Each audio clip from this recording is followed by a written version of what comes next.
Multă vreme am tăcut și păcatul mi-am ascuns. Zi și noapte mâna ta apăsa asupra mea. Duhul meu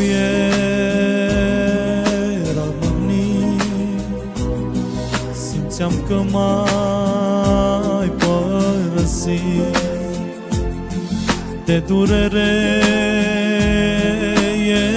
eu gemeam, Doamne, ușor mă stingea.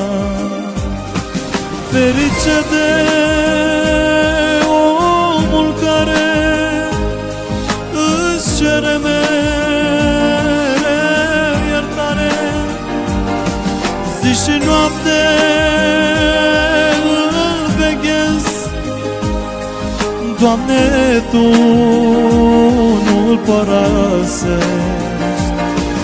Ferice de omul care își cere mereu iertare.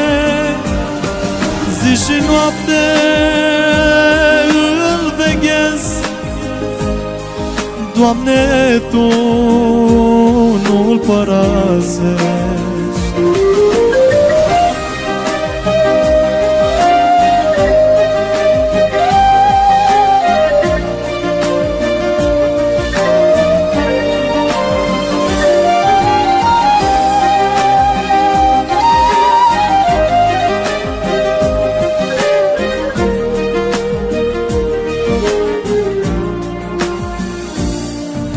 Căderea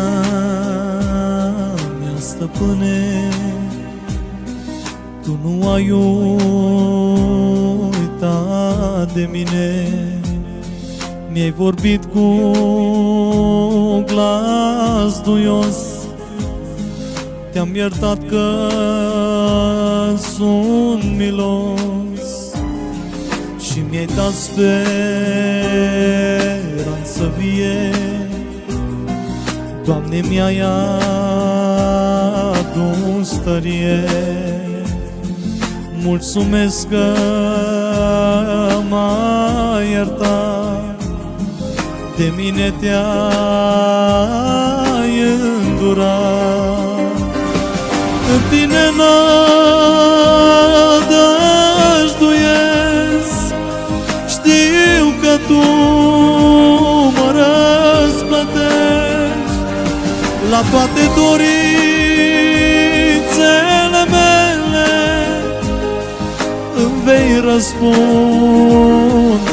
la ele. Și lacrimile mele ascunse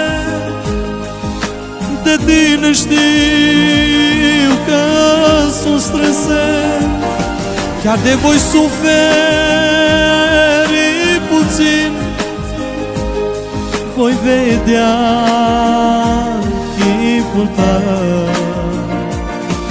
Ferice de omul care își cere mereu iertare.